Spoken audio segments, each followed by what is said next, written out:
So please help me welcome to the screen. Howard, was there a speech title for your speech? I didn't see one. Aureon Energy of Toronto, Ontario, Canada. Okay, sounds good. So please help me welcome to the screen Howard Hinman. In my research of breakthrough energy since 2012, which is centered on the website e-catworld.com, that is e-catworld.com, I believe that there is one group that is most plausible to succeed, although we may see multiple successes in the next decade. Presiding officer, ladies and gentlemen, they are Aureon Energy, which is located in a smaller city called Mississauga. The U in that term is, or that word is silent, immediately west of Toronto, Ontario, Canada. They're in that plausible country, the Great White North. What they're doing is looking at electricity in a new way. Their basic cosmological theory is that stars are actually some sort of electric entity, not a gigantic thermonuclear furnace.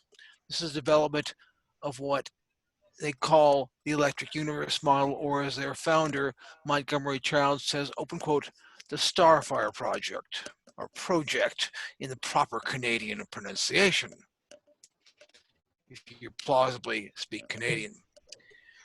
For about $20 million, they have achieved incredible things since the year 2012, and that includes cash in kind. Their scientific advisory board does include gentlemen like Hal Puthoff, that's Puthoff, who's been heavily involved for decades in DoD Black research, that's the United States Department of Defense, including perhaps, plausibly, the reverse engineering of UFOs. They are also building on the work of Ken Shoulders, who was working on breakthrough energy in the late 1960s. Here's what they may have discovered. It may be Roman numeral 1, exotic vacuum objects, EVOs, that's akin to ball lightning. Ball lightning is a known phenomenon, not well understood.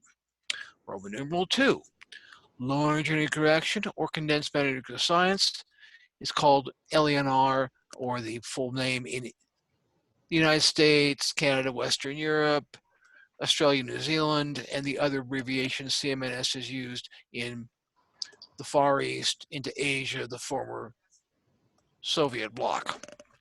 Or it may be Roman numeral 3, low energy nuclear, or excuse me, the hydrinos of Randy Mills and his Brilliant Light Power team.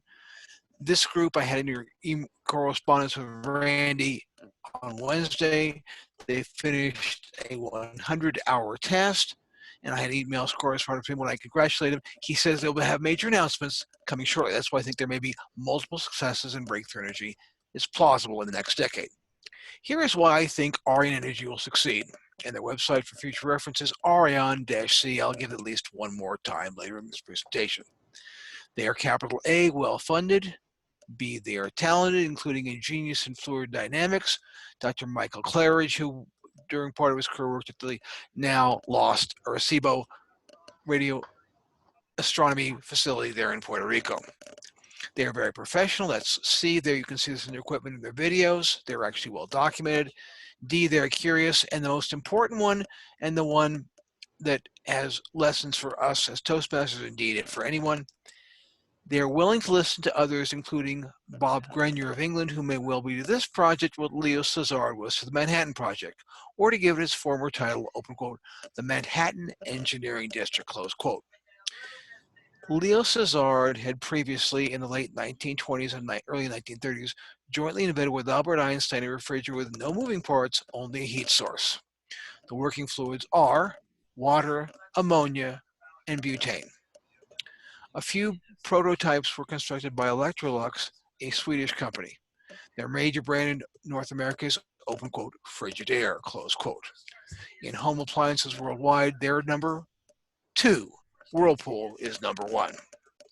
Among his other accomplishments, Leo Szilard was a gentleman who was the catalyst for the Manhattan Project in 1939.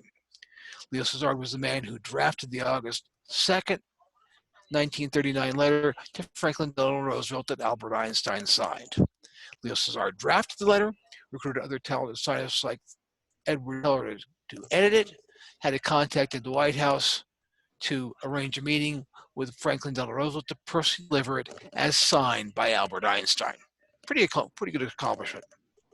Here are your takeaways. Here is what they self-identify on their website, Aureon-CA, what they're attempting to do. Little A, clean energy. B, heating. Little C, the transmutation of elements for cleanup. That will be a major market. D, rare earth mineral production in a reactor. In other words, far less dependence on either mainland China or looking in the wilds, as plausible as this may not seem, of Greenland, the ice fields there for the rare earth minerals there in another part of the Great White North, not Canada. I urge you to look at their 17-minute introductory video at Aureon-CA. Again, that is Aureon-CA. I think that they are, ladies and gentlemen, presiding officer, my choice, although there are many groups out there, for the group most likely to succeed in breakthrough energy.